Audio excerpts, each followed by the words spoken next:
ಸೋನಾಪುರ ಅನ್ನೋ ಒಂದು ಹಳ್ಳಿ ಇತ್ತು. ಅಲ್ಲಿ ವಾಸ ಮಾಡೋರು ತುಂಬಾ ಜನ ಶ್ರೀಮಂತರಾಗಿದ್ರು. ಹಳ್ಳಿನಲ್ಲಿ ಮೈಕಲ್ ಅನ್ನೋ ಒಬ್ಬ ಮನುಷ್ಯ ವಾಸ ಮಾಡ್ತಿದ್ದ. ಮೈಕಲ್ ಓದು ಬರಹ ಗೊತ್ತಿತ್ತು ಮತ್ತೆ ಬುದ್ಧಿವಂತ ಕೂಡ. ಆದ್ರೆ ಅವನು ತುಂಬಾ ಸೋಂಬೇರಿ. ಅವನಿಗೆ ಯಾವ ಕೆಲ್ಸ ಮಾಡೋದಕ್ಕೂ ಇಷ್ಟನೇ ಇರ್ಲಿಲ್ಲ. ಕೆಲ್ಸ ಅಂತೂ ದಡ್ರು ಮಾಡ್ತಾರೆ, ನಾನಂತೂ ಬುದ್ಧಿ ಉಪಯೋಗಿಸಿ ಹಣ ಗಳಿಸ್ತೀನಿ. ಹಳ್ಳಿನಲ್ಲಿ ಹೊರಗಡೆಯಿಂದ ಟಾಂಗಾನಲ್ಲಿ ವಸ್ತುಗಳನ್ನ ತುಂಬಿಕೊಂಡು ವ್ಯಾಪಾರಿಗಳ ವಸ್ತು ಬರ್ತಿತ್ತು. ಮೈಕಲ್ ದಾರಿನಲ್ಲಿ ಮಳೆಗಳನ್ನ ಇಟ್ಟುಬಿಟ್ಟು ಅಲ್ಲೇ ಎಲ್ಲೋ ಬಚ್ಚಿಟ್ಕೋತಾ ಇದ್ದ. ವ್ಯಾಪಾರಿಗಳ ಗಾಡಿ ಟೈರ್ ಪಂಚರ್ ಆದಾಗ ಮೈಕಲ್ ತನ್ನ ಗಾಡಿನ ತಗೊಂಡು ಅಲ್ಲಿಗೆ ಬರ್ತಾ ಇದ್ದ. ಅಣ್ಣ, ನಿಮ್ಮ ಎತ್ತಿನ ಗಾಡಿ ಏನಾದ್ರೂ ನಡೀತಿಲ್ಲ ಅಂದ್ರೆ ನನ್ನ ಎತ್ತಿನ ಗಾಡಿನ ನೀವು ತಗೊಂಡು ಹೋಗ್ಬೋದು. ಧನ್ಯವಾದ ಮೈಕಲ್. ಮೈಕಲ್ ತನ್ನ ಟಾಂಗಾಗೆ ಸಾಮಾನುಗಳನ್ನ ಹಾಕೋತಾ ಇದ್ದ ಮತ್ತೆ ವ್ಯಾಪಾರಿಯಿಂದ ತುಂಬಾ ದುಡ್ಡನ್ನ ಇಸ್ಕೋತಾ ಇದ್ದ. ಅಣ್ಣ, 5,000 ಆಗಿದೆ. ಇಷ್ಟು ಹತ್ರದಿಂದ ಸಾಮಾನ್ ತರೋದಕ್ಕೆ 5,000 ಹೇಗಾಯ್ತು? ನನ್ನ ಕುದುರೆ ಬರೀ ದ್ರಾಕ್ಷಿಯನ್ನು ಮಾತ್ರ ತಿನ್ನುತ್ತೆ, ಅದಕ್ಕೆ ಖರ್ಚು ಕೂಡ ಜಾಸ್ತಿ ಆಗುತ್ತೆ. 5,000 ಕೊಡಿ, ಇಲ್ಲಂದ್ರೆ ನಿಮ್ಮ ಸಾಮಾನನ್ನ ಎಲ್ಲಿಂದ ತಗೊಂಬನ್ನೋ ಅಲ್ಲೇ ತಗೊಂಡೋಗಿ ಎಸ್ದು ಬಿಡ್ತೀನಿ. ಇದೇ ತರ ಸ್ವಲ್ಪ ದಿನದಲ್ಲೇ ಸಾಕಷ್ಟು ಸಾವಿರ ರೂಪಾಯಿಗಳನ್ನ ಸಂಪಾದನೆ ಮಾಡಿ ಆಮೇಲೆ ಅವನು ಹಳ್ಳಿನಲ್ಲಿ ಕೆಲ್ಸ ಏನು ಮಾಡದೆ ಸುಮ್ನೆ ಸುತ್ತಾಡ್ತಿದ್ದ. ಒಂದಿನ ಮೈಕಲ್ ನದಿ ತೀರದಲ್ಲಿ ಸುಮ್ನೆ ಹಾಗೆ ವಿಹಾರಕ್ಕೆ ಅಂತ ಬಂದಿದ್ದಾಗ ಅವನ ಕೈಯಲ್ಲಿದ್ದ ಬಂಗಾರದ ಉಂಗುರ ಇದ್ದಕ್ಕಿದ್ದ ಹಾಗೆ ಅವನ್ ಬೆರಳಿಂದ ಜಾರಿ ನದಿ ಒಳಗಡೆ ಬಿದ್ದೋಯ್ತು. ನನ್ನ ಉಂಗುರ ಅದರಷ್ಟಕ್ಕದೇ ನದಿ ಒಳಗೆ ಹೇಗ್ ಬಿದ್ದೋಯ್ತು? ನದಿ ಒಳಗಡೆಯಿಂದ ತುಂಬಾ ದೊಡ್ಡದಾಗಿರೋ ಒಂದು ಮ್ಯಾಗ್ನೆಟ್ ಹೊರಗಡೆ ಬಂತು. ಇಷ್ಟು ದೊಡ್ಡ ಮ್ಯಾಗ್ನೆಟ್ ಅನ್ನ ನನ್ನ ಜೀವನದಲ್ಲಿ ನೋಡೇ ಇಲ್ಲ. ಮೈಕಲ್ ಒಂದು ಟ್ರಕ್ ಅನ್ನ ತಗೊಂಡ್ ಬಂದು ಆ ಮ್ಯಾಗ್ನೆಟ್ ಅನ್ನ ಕಟ್ ಹಾಕಿ ನಿಧಾನವಾಗಿ ಹೊರಗಡೆ ಎಳ್ದ. ಆ ಮ್ಯಾಗ್ನೆಟ್ ಅಲ್ಲಿ ತುಂಬಾ ಚಿನ್ನ ಅಂಟ್ಕೊಂಡಿತ್ತು. ಬಹುಶಃ ಈ ಮ್ಯಾಗ್ನೆಟ್ ಚಿನ್ನದ ವಸ್ತುನ ದೂರದಿಂದ ಆಕರ್ಷಿಸುತ್ತೆ. ಮೈಕಲ್ ಆ ಮ್ಯಾಗ್ನೆಟ್ ಅನ್ನ ತನ್ನ ಮನೆಗ್ ತಗೊಂಡ್ ಹೋದ ಮತ್ತದನ್ನ ಹೇಗ್ ಬಳಸೋದು ಅಂತ ಯೋಚನೆ ಮಾಡ್ತಿದ್ದ. ನನಗೆ ಅರ್ಥ ಆಯ್ತು, ಇದನ್ನ ಹೇಗ್ ಉಪಯೋಗಿಸ್ಬೇಕು ಅಂತ. ಮೈಕಲ್ ಒಂದು ಹೆಲಿಕಾಪ್ಟರ್ನ ಬಾಡಿಗೆಗೆ ತಗೊಂಡ. ಆಮೇಲೆ ಅವನು ಆ ಮ್ಯಾಗ್ನೆಟ್ನ ಹೆಲಿಕಾಪ್ಟರ್ ಕೆಳಗಡೆ ಕಟ್ಟದ. ಆ ಹೆಲಿಕಾಪ್ಟರ್ ಹಾರ್ಕೊಂಡು ಜನಗಳ ಮನೆಗಳ ಮೇಲೆ ಹೋಯ್ತು. ಆ ಹಳ್ಳಿ ಜನಗಳು ಯಾರೇ ಚಿನ್ನದ ಒಡವೆ ಹಾಕೊಂಡಿದ್ರೇನು ಮತ್ತೆ ಮನೆಯಲ್ಲಿ ಏನೇ ಚಿನ್ನದ ವಸ್ತುಗಳನ್ನ ಇಟ್ಟಿದ್ರೇನು ಅದು ತನಗ್ ತಾನೇ ಕಿಟಕಿ ಬಾಗ್ಲಿಂದ ಹಾರ್ಕೊಂಡು ತನಗ್ ತಾನೇ ಹೋಗಿ ಆ ಮ್ಯಾಗ್ನೆಟ್ಗೆ ಅಂಟ್ಕೋತಾ ಇತ್ತು. ಇದೇ ರೀತಿ ಮೈಕಲ್ ಸಿಕ್ಕಾಪಟ್ಟೆ ಚಿನ್ನನ ಒಟ್ಟುಗೂಡಿಸಿ ಚಿನ್ನದಿಂದನೇ ತನ್ನ ಮನೆನ ತುಂಬಿಸ್ಕೊಂಡಿದ್ದ. ಹಳ್ಳಿ ಜನಗಳು ಮೈಕಲ್ ಮನೆಗ್ ಬರ್ತಾರೆ. ಮೈಕಲ್, ನೀನು ನನ್ನ ಚಿನ್ನನ ಕದ್ದಿದ್ಯಾ? ನಮ್ಮ ಚಿನ್ನನ ವಾಪಸ್ ಕೊಟ್ಬಿಡು. ಯಾರು ಹೇಳಿದ್ದು ನಾನ್ ನಿಮ್ಮ ಚಿನ್ನನ ಕದ್ದಿದ್ದೀನಿ ಅಂತ? ಏನ್ ನಾನ್ ನಿಮ್ ಮನೆಗ್ ನುಗ್ಗಿದ್ನಾ? ಇಲ್ಲ, ನೀನ್ ನಮ್ಮ ಮನೆಗ್ ನುಗ್ಗಿಲ್ಲ. ಆದ್ರೆ ನಿನ್ನ ಚಿನ್ನ ನನ್ನ ಹತ್ರ ತಾನಾಗೆ ಬಂದಿದೆ, ಯಾಕಂದ್ರೆ ಅದು ನಿನ್ ಜೊತೆ ಇರೋದಕ್ಕೆ ಇಷ್ಟಪಟ್ಟಿಲ್ಲ. ನಾನ್ ಕಳ್ತನ ಮಾಡಿಲ್ಲ, ಹಾಗಾಗಿ ಚಿನ್ನನ ವಾಪಸ್ ಕೇಳೋದನ್ನ ಮರ್ತೋಗ್ಬಿಡು. ನಿನಗ್ ಬೇಕಿದ್ರೆ ನನ್ನ ಹತ್ರ ಚಿನ್ನ ಖರೀದಿ ಮಾಡ್ಬೋದು. ಹಳ್ಳಿ ಜನಗಳಿಗೆ ಏನ್ ಮಾಡ್ಬೇಕು ಅಂತಾನೆ ಅರ್ಥ ಆಗ್ತಾ ಇರ್ಲಿಲ್ಲ. ನ್ಯಾಯವಾಗಿ ನೋಡೋದಾದ್ರೆ ಮೈಕಲ್ ಸರಿಯಾಗೇ ಹೇಳ್ತಿದ್ದ. ಅವನು ಕಳ್ತನ ಮಾಡಿರ್ಲಿಲ್ಲ. ಚಿನ್ನ ತಾನೇ ಹಾರ್ಕೊಂಡು ಆ ಮ್ಯಾಗ್ನೆಟ್ ಹತ್ರ ಹೋಗಿತ್ತು. ಹಳ್ಳಿ ಜನಗಳು ವೀರ್ಬುದ್ಧಿ ಅನ್ನೋ ಒಬ್ಬ ಬುದ್ಧಿವಂತನ ಹತ್ರ ತಮ್ಮ ಸಮಸ್ಯೆಯನ್ನ ತಗೊಂಡ್ ಹೋದ್ರು. ವೀರ್ಬುದ್ಧಿ ಹಳ್ಳಿನಲ್ಲೇ ಅತಿ ಬುದ್ಧಿವಂತ ಅಂತ ಅನ್ನಿಸ್ಕೊಂಡಿದ್ದ. ಹೌದಾ? ಅವನು ನಿಮ್ಮ ಚಿನ್ನನ ಕದೀತಿದ್ದಾನೆ, ಆಮೇಲೆ ವಾದಿಸ್ತಾನೆ ಅವನು ಚಿನ್ನನ ಕದ್ದಿಲ್ಲ ಅಂತ. ಅವನು ಉಪಾಯ ಬಳಸಿ ಅವನ್ನ ಹಿಡಿಬೇಕು ನಾವು. ವೀರ್ಬುದ್ಧಿ ಚಿನ್ನದ ಗಣಿಯಿಂದ ಚಿನ್ನ ತೆಗ್ಯೋ ಒಬ್ಬ ಅವನ ಸ್ನೇಹಿತನ ಹತ್ರ 100 kg ಚಿನ್ನದ ಒಂದು ಕಲ್ಲನ್ನ ಮಾಡೋದಕ್ಕೆ ಹೇಳ್ದ. ಇಷ್ಟು ದೊಡ್ಡ ಚಿನ್ನದ ಕಲ್ಲನ್ನ ನೀನ್ ಹೇಗ್ ಖರೀದಿ ಮಾಡ್ತೀಯಾ? ನಾನು ಖರೀದಿ ಮಾಡಲ್ಲ, ನನ್ಗೆ ಕೇವಲ ಒಂದಿನ ಮಟ್ಟಕ್ಕೆ ಬಾಡಿಗೆ ಕೊಡಿ. ವೀರ್ಬುದ್ಧಿ 100 kg ಚಿನ್ನದ ಕಲ್ಲನ್ನ ಆ ಹಳ್ಳಿನಲ್ಲಿರೋ ಒಂದು ದೊಡ್ಡ ಮನೆನಲ್ಲಿ ಇಟ್ಟಿದ್ದ. ಅವತ್ತು ಸಂಜೆ ಮೈಕಲ್ ಹೆಲಿಕಾಪ್ಟರ್ ಅನ್ನ ತಗೊಂಡು ಮ್ಯಾಗ್ನೆಟ್ ಅನ್ನ ಹಾರಿಸ್ಕೊಂಡು ಆ ಮನೆ ಮೇಲೆ ಹಾರುವಾಗ ಆ 100 kg ಚಿನ್ನದ ಕಲ್ಲು ಆ ಮ್ಯಾಗ್ನೆಟ್ ಅನ್ನ ತನ್ನ ಕಡೆ ಸೆಳ್ಕೊಂಡ್ಬಿಡ್ತು. ಆಗ ಮೈಕಲ್ ಹೇಳ್ತಾನೆ, ಇದೇನಿದು? ಹಗ್ಗ ಹೇಗ್ ಕಟ್ಟಾಯ್ತು? ನನ್ನ ಮ್ಯಾಗ್ನೆಟ್ ಯಾರು ತಗೊಂಡ್ರು? ಮೈಕಲ್ ಆ ಮನೆ ಒಳಗಡೆ ಬರ್ತಾನೆ. ಆ ಮನೆಯಲ್ಲಿ ವೀರ್ಬುದ್ಧಿ ಮತ್ತೆ ಹಳ್ಳಿ ಜನಗಳು ಮುಂಚೆನೆ ಇರ್ತಾರೆ. ನನ್ನ ಮ್ಯಾಗ್ನೆಟ್ ಅನ್ನ ವಾಪಸ್ ಕೊಡಿ, ನೀವದನ್ನ ಕದ್ದಿದ್ದೀರಾ. ನಾವು ನಿನ್ನ ಮ್ಯಾಗ್ನೆಟ್ ಅನ್ನ ಕದ್ದಿಲ್ಲ, ಅದು ತಾನಾಗೆ ನಮ್ಮ ಹತ್ರ ಬಂತು. ಯಾಕಂದ್ರೆ ಅದು ನಿನ್ನ ಹತ್ರ ಇರೋದಕ್ಕೆ ಇಷ್ಟಪಡ್ಲಿಲ್ಲ. ನಿನ್ಗೇನಾದ್ರೂ ಈ ಮ್ಯಾಗ್ನೆಟ್ ವಾಪಸ್ ಬೇಕು ಅಂದ್ರೆ ಈ ಎಲ್ಲಾ ವ್ಯಾಪಾರಿಗಳ ಚಿನ್ನನ ವಾಪಸ್ ಕೊಡು. ಮೈಕಲ್ ಹತ್ರ ಈಗ ಯಾವ್ದೇ ದಾರಿ ಉಳ್ದಿರ್ಲಿಲ್ಲ. ಅವನು ಆ ಮ್ಯಾಗ್ನೆಟ್ ಬದಲಾಗಿ ಜನಗಳ ಒಡವೆ ವಸ್ತ್ರಗಳನ್ನ ಕೊಡ್ಬೇಕಾಯ್ತು. ಈ ಮ್ಯಾಗ್ನೆಟ್ ಅನ್ನ ನದಿಯಲ್ಲೋ ಸಮುದ್ರದಲ್ಲೋ ಉಪಯೋಗಿಸು, ಯಾಕಂದ್ರೆ ಅಲ್ಲಿ ಸಾಕಷ್ಟು ವಸ್ತು ಕೊಚ್ಕೊಂಡ್ಬರುತ್ತೆ. ಈ ರೀತಿಯಲ್ಲಿ ನೀನು ಹಣನ ಗಳಿಸ್ಬೋದು. ಮೈಕಲ್ ವೀರ್ ಬುದ್ಧಿ ಹೇಳೋ ಮಾತನ್ನ ಕೇಳಿ ಹಳ್ಳಿ ಜನಗಳ ಒಡವೆಗಳನ್ನ ತಗೊಳ್ಳೋದನ್ನ ಬಿಟ್ಬಿಟ್ಟ.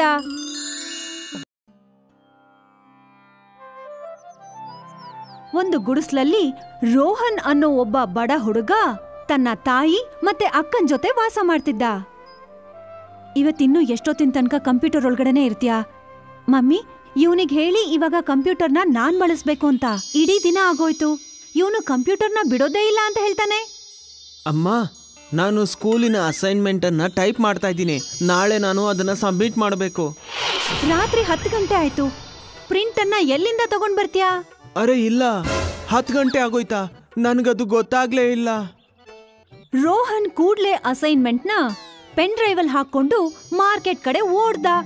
ಅಷ್ಟೊತ್ತಿಗೆ ಎಲ್ಲ ಅಂಗಡಿಗಳು ಮುಚ್ಚ ಹೋಗಿದ್ವು. ಮಾರನೇ ದಿನ ಬೆಳಿಗ್ಗೆ ಕೂಡ ರೋಹನ್ ತನ್ನ ಪ್ರಿಂಟ್ ಅನ್ನ ತೆಗ್ಸೋದಕ್ಕೋಸ್ಕರ ಅಂಗಡಿನ ಹುಡುಕ್ದ. ಆದ್ರೆ ಅಷ್ಟು ಬೆಳಿಗ್ಗೆ ಯಾವುದೇ ಅಂಗಡಿ ಓಪನ್ ಆಗಿರ್ಲಿಲ್ಲ. ಕೊನೆಗೆ ರೋಹನ್ ಯಾವುದೇ ಅಸೈನ್ಮೆಂಟ್ ಇಲ್ದೆ ಸ್ಕೂಲಿಗೆ ತಲುಪ್ದ.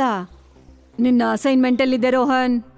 ಮ್ಯಾಮ್, ನಾನು ಅಸೈನ್ಮೆಂಟ್ ಅನ್ನ ಪೂರ್ತಿ ಮಾಡಿದ್ದೀನಿ, ಆದ್ರೆ ನನಗೆ ಪ್ರಿಂಟ್ ಮಾಡಕ್ಕಾಗಿಲ್ಲ. ಮೇಡಮ್, ಇವನು ಸುಳ್ಳು ಹೇಳ್ತಿದ್ದಾನೆ. ಇವನು ಹಿಂದಿನ ಸರಿನೂ ಅಸೈನ್ಮೆಂಟ್ ಸಬ್ಮಿಟ್ ಮಾಡಿಲ್ಲ. ನೀನ್ ಸುಮ್ನೆ ಇರು ಗೌರವ್, ಮಧ್ಯದಲ್ಲಿ ಮಾತಾಡೋದಿಕ್ಕೆ ಯಾರು ಹೇಳಿಲ್ಲ ನಿನ್ಗೆ. ರೋಹನ್, ನೀನು ಅಸೈನ್ಮೆಂಟ್ ತಂದಿಲ್ಲ ಅಂತಂದ್ರೆ ಸೋಷಿಯಲ್ ಸೈನ್ಸ್ ಅಲ್ಲಿ ನಿನಗೆ 0 ಮಾರ್ಕ್ಸ್ ಸಿಗತ್ತೆ. ರೋಹನ್ ವಾಪಸ್ ಮನೆಗ್ ಹೋಗುವಾಗ ಅವನ್ ಕ್ಲಾಸಲ್ಲೇ ಓದ್ತಾ ಇದ್ದ ಹುಡ್ಗ ಗೌರವ್ ಅವನನ್ನ ರೇಗ್ಸೋದಕ್ ಶುರು ಮಾಡ್ದ. ಓ ರೋಹನ್, ನೀನು ದೊಡ್ಡ ಫೇಲಿಯರ್ ಗೊತ್ತಾ? ಸೋಷಿಯಲ್ ಸೈನ್ಸ್ ಅಲ್ಲಿ ನಿನ್ಗೆ 0 ಮಾರ್ಕ್ಸ್ ಸಿಕ್ಕಿದೆ. ಹೇಗನ್ನಿಸ್ತಿದೆ ನಿನ್ಗೆ? ನೀನ್ ತುಂಬಾ ಬಡವ, ನಿನ್ನ ಹತ್ರ ಪ್ರಿಂಟರ್ ಕೂಡ ಇಲ್ಲ. ರೋಹನ್ ಅವತ್ತು ಅತ್ಕೊಂಡು ಮನೆಗ್ ಹೋಗಿ ಅವ್ರ ಅಮ್ಮನ ಹತ್ರ ಹೇಳ್ತಾನೆ, ತುಂಬಾ ಕಷ್ಟಪಟ್ಟು ದುಡ್ಡನ್ನ ಕೂಡ್ ಹಾಕಿ ನಿಮ್ಮಿಬ್ರಿಗೋಸ್ಕರ ಆ ಕಂಪ್ಯೂಟರ್ನ ಕೊಂಡ್ಕೊಂಡೆ. ಈಗ ಪ್ರಿಂಟರ್ಗೆ ದುಡ್ಡಿಲ್ಲ ನನ್ನ ಹತ್ರ. ಯಾಕ್ ನೀವ್ ಅರ್ಥ ಮಾಡ್ಕೊಳ್ಳೋದಿಲ್ಲ? ನಾವು ತುಂಬಾ ಬಡವ್ರು, ಪ್ರಿಂಟರ್ ಖರ್ಚನ್ನ ನಾವು ನಿಭಾಯಿಸೋದಕ್ಕಾಗಲ್ಲ. ನಿಮ್ ತಂದೆ ಅಂತೂ ನಮ್ಮನ್ನ ಒಂಟಿಯಾಗಿ ಬಿಟ್ಬಿಟ್ಟು ಹೊರಟೋದ್ರು. ನಿಮ್ಮಿಬ್ರ ಗತಿ ಏನು ಅಂತ ಅದ್ರ ಬಗ್ಗೆ ಅವ್ರು ಯೋಚನೆ ಮಾಡ್ಲಿಲ್ಲ. ಮಾರನೇ ದಿನ ರೋಹನ್ ಸ್ಕೂಲಿಗೆ ಹೋಗುವಾಗ ಅದೇ ಸಮಯದಲ್ಲಿ ಗೌರವ್ ದಾರಿನಲ್ಲಿ ಸಿಗ್ತಾನೆ. ಇಲ್ಲೋಡು ರೋಹನ್ ಬಿಕಾರಿ, ನನ್ನ ಹತ್ರ ಕಲರ್ ಪ್ರಿಂಟರ್ ಇದೆ. ನಾನು ಸ್ಪೈಡರ್ ಮ್ಯಾನ್ ಫೋಟೋ ತೆಗ್ದಿದ್ದೀನಿ. ಸ್ವಲ್ಪ ಹೇಳು, ನಿನ್ಗೆ ಹೇಗ್ ಅನ್ನಿಸ್ತಿದೆ? ನನ್ನ ಹತ್ರ ಮಾತಾಡ್ಬೇಡ. ನಿನ್ನ ಹತ್ರ ನನಗೆ ಮಾತಾಡೋದಕ್ಕೆ ಇಷ್ಟ ಇಲ್ಲ. ಯಾಕೆ ಯಾಕೆ ಏನಾಯ್ತು? ನಿಮ್ಮಪ್ಪ ಮಾತಾಡ್ಬೇಡ ಅಂತ ಹೇಳಿದಾರ? ಓಹೋ, ನಾನ್ ಮರ್ತೇ ಹೋಗ್ಬಿಟ್ಟಿದ್ದೆ. ನೀನು ಚಿಕ್ಕವನಿರ್ಬೇಕಂದ್ರೆ ನಿಮ್ಮಪ್ಪ ನಿಮ್ನೆಲ್ಲ ಬಿಟ್ಟು ಓಡೋಗ್ಬಿಟ್ಟಿದ್ರಲ್ವಾ? ರೋಹನ್ಗೆ ಗೌರವಾಡಿದ ಮಾತನ್ನ ಅರ್ಗಿಸ್ಕೊಳ್ಳೋದಕ್ಕೆ ತುಂಬಾ ಕಷ್ಟ ಆಗತ್ತೆ. ರೋಹನ್ ತೀರ್ಮಾನ ಮಾಡ್ತಾನೆ, ಹೇಗಾದ್ರೂ ಮಾಡಿ ಅವನಿಗೋಸ್ಕರ ಒಂದು ಪ್ರಿಂಟರ್ನ ಕೊಂಡ್ಕೊಳ್ಳೇಬೇಕು ಅಂತ. ಅದಕ್ಕವನು ಏನೇ ಮಾಡೋದಕ್ಕೂ ಸಿದ್ಧನಾಗಿದ್ದ. ರೋಹನ್ ಅವತ್ತು ಸ್ಕೂಲಿಂದ ನೇರವಾಗಿ ಮನೆಗ್ ಹೋಗ್ಲಿಲ್ಲ. ಅವನು ಬಸ್ ಹತ್ಕೊಂಡು ಅಲ್ಲಿಂದ ಸಿಟಿಗೆ ಹೊರಟೋದ. ಸಿಟಿನಲ್ಲಿ ಪ್ರಿಂಟರ್ನ ತುಂಬಾ ಅಂಗಡಿಗಳಿದ್ವು. ದುಡ್ಡಂತೂ ನನ್ನಿಂದ ಖಂಡಿತವಾಗ್ಲೂ ಹೊಂಚೋದಕ್ಕಾಗೋದಿಲ್ಲ. ಈ ಅಂಗಡಿಗಳಲ್ಲಂತೂ ತುಂಬಾನೇ ಪ್ರಿಂಟರ್ ಇದೆ. ಹೇಗಾದ್ರೂ ಮಾಡಿ ಇದರಲ್ಲಿ ಒಂದನ್ನ ಕದ್ರೆ ನನಗೆ ಕೆಲ್ಸಕ್ಕೆ ಬರುತ್ತೆ. ಆಗ ನಾನು ಸ್ಪೈಡರ್ ಮ್ಯಾನ್ನ ಪ್ರಿಂಟನ್ನು ತೆಗೆದು ಆ ಗೌರವ್ಗೆ ತೋರಿಸ್ತೀನಿ. ಆಗ ಇನ್ಮುಂದೆ ಅವನು ನನಗೆ ರೇಗ್ಸೋದೇ ಇಲ್ಲ. ರೋಹನ್ ಪ್ರಿಂಟರ್ನ ನೋಡೋ ನೆಪದಲ್ಲಿ ಅಂಗಡಿ ಒಳಗಡೆ ಹೋಗ್ತಾನೆ. ಆ ಅಂಗಡಿ ಅವನ್ ಗಮನ ಇವನ ಮೇಲೆ ಇಲ್ಲ ಅನ್ನೋದು ಅವನು ಗೊತ್ತಾದಾಗ ಆಗ ಅವನು ಒಂದು ಪ್ರಿಂಟರ್ನ ತಗೋತಾನೆ. ಗೊತ್ತಾಗದೆ ಇರೋ ಹಾಗೆ ಅವನು ಬ್ಯಾಗ್ ಒಳಗಡೆ ಹಾಕೋತಾನೆ. ರೋಹನ್ಗೆ ಗೊತ್ತೇ ಇರ್ಲಿಲ್ಲ ಆ ಅಂಗಡಿನಲ್ಲಿ ಸಿಸಿಟಿವಿ ಕ್ಯಾಮ್ರಾ ಹಾಕಿದ್ದಾರೆ ಅನ್ನೋದು. ಒಳಗಡೆ ಸೆಕ್ಯೂರಿಟಿ ರೂಮಲ್ಲಿ ರೋಹನ್ ಪ್ರಿಂಟರ್ನ ಬ್ಯಾಗ್ ಒಳಗಡೆ ಹಾಕೊಳ್ಳೋದನ್ನ ಗಾರ್ಡ್ ನೋಡ್ದ. ಅವನ್ ಹೋಗಿ ಎಲ್ಲಾ ವಿಷಯನೂ ಅಂಗಡಿ ಓನರ್ ಹತ್ರ ಹೇಳ್ತಾನೆ. ಮತ್ತೆ ರೋಹನ್ ರೆಡ್ ಹ್ಯಾಂಡ್ ಆಗಿ ಸಿಕ್ಕಾಕೋತಾನೆ.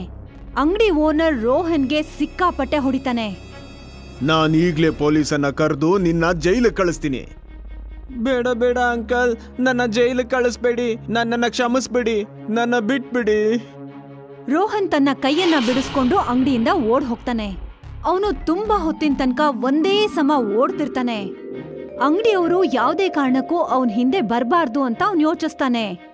ಓಡ್ತಾ ಓಡ್ತಾ ಅವನ್ ಕಾಲಿಗೆ ಒಂದು ಕಲ್ ತಾಗಿ ಎಡವಿ ಬಿದ್ದು ಹೋಗ್ತಾನೆ. ಒಬ್ಬ ವಯಸ್ಸಾದ ವ್ಯಕ್ತಿ ಅವನನ್ನ ಎಬ್ಬಿಸ್ತಾನೆ.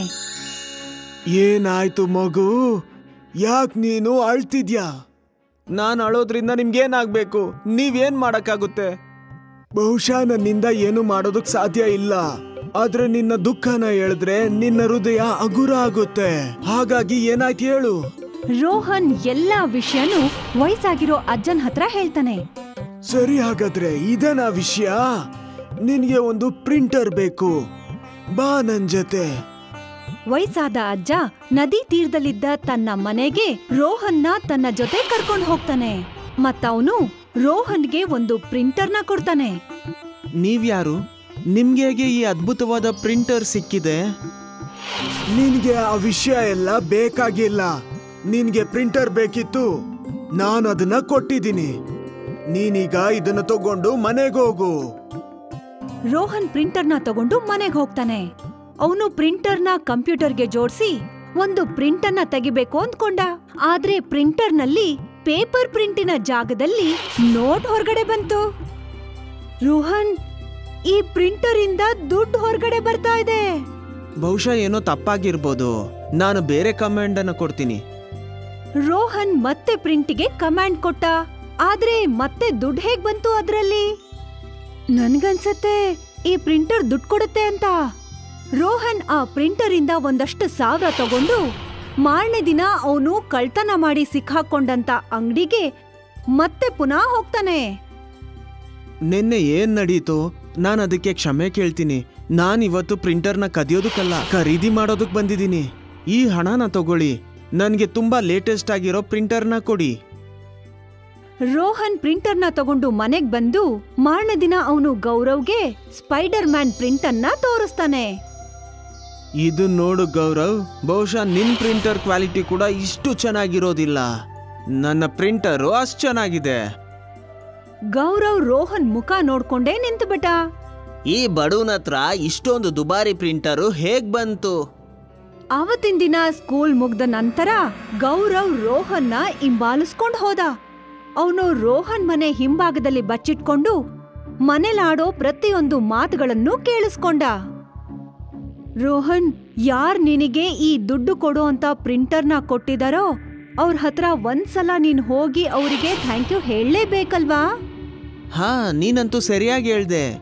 ನೀನು ಕೂಡ ನನ್ ಜೊತೆ ಬಾ. ರೋಹನ್ ತನ್ನ ಅಕ್ಕನ ಕರ್ಕೊಂಡು ನದಿ ತೀರಕ್ ಹೋಗ್ತಾನೆ. ರೋಹನ್ ಅಮ್ಮ ಹೊರಗಡೆ ಕೆಲ್ಸ ಮಾಡೋದಕ್ ಹೋಗಿದ್ರು. ಮನೆ ಒಳಗಡೆ ಯಾರೂ ಇರ್ಲಿಲ್ಲ. ಈ ಅವಕಾಶನ ಬಳಸ್ಕೊಂಡು ಗೌರವ್ ರೋಹನ್ ಮನೆ ಒಳಗಡೆ ನುಗ್ತಾನೆ. ಅವನು ದುಡ್ಡು ಕೊಡೋ ಅಂತ ಪ್ರಿಂಟರ್ನ ಕಳ್ತನ ಮಾಡ್ಕೊಂಡು ತನ್ನ ಮನೆಗ್ ತಗೊಂಡು ಹೋಗ್ತಾನೆ. ನಾನೀಗ ತುಂಬಾ ಹಣನ ಪ್ರಿಂಟ್ ಮಾಡ್ತೀನಿ. 1,00,000ದ್ದು ಮೊಬೈಲ್ ತಗೊಂತೀನಿ, 3D ಟಿವಿ ತಗೋತೀನಿ, ಹಾಗೆ ನನ್ಗಾಗಿ ಒಂದು ಬುಲೆಟ್ ಮೋಟರ್ ಸೈಕಲ್ನ ತಗೋತೀನಿ, ತುಂಬಾನೇ ಕನ್ನಡಕಗಳು ತಗೊಂತೀನಿ. ಹಣದಲ್ಲಿ ಮೋಜು ಮಸ್ತಿ ಮಾಡ್ತೀನಿ, ಯಾಕಂದ್ರೆ ಈಗ ಹಣದ ಸಮಸ್ಯೆನೇ ಇಲ್ಲ. ಯಾವಾಗ ಗೌರವ್ ದುಡ್ಡು ಕೊಡೋ ಅಂತ ಪ್ರಿಂಟರ್ಗೆ ಪ್ರಿಂಟ್ ಕೊಡೋ ಕಮಾಂಡ್ ಕೊಡ್ತಾನೋ, ಪ್ರಿಂಟರ್ ಇಂದ ದುಡ್ಡು ಹೊರಗ್ ಬರ್ಲಿಲ್ಲ. ಬದ್ಲಾಗಿ ಸಿಕ್ಕಾಪಟ್ಟೆ ಸೂಜಿಗಳು ಹೊರಗ್ ಬಂದ್ವು. ನಿಧಾನವಾಗಿ ಗೌರವ್ ಕಡೆ ಹೊರಟ್ವು. ಅರೆ, ಯಾರಾದ್ರೂ ಕಾಪಾಡಿ, ಕಾಪಾಡಿ, ಯಾರಾದ್ರೂ ಕಾಪಾಡಿ, ಕಾಪಾಡಿ. ಎಲ್ಲಾ ಸೂಜಿಗಳು ಗೌರವ್ ಬೆನ್ನಿಗೆ ಚುಚ್ಕೊಂಡ್ವು. ಅಮ್ಮ, ನಾನ್ ಸಾಯ್ತಿದ್ದೀನಿ, ಕಾಪಾಡಿ, ಕಾಪಾಡಿ.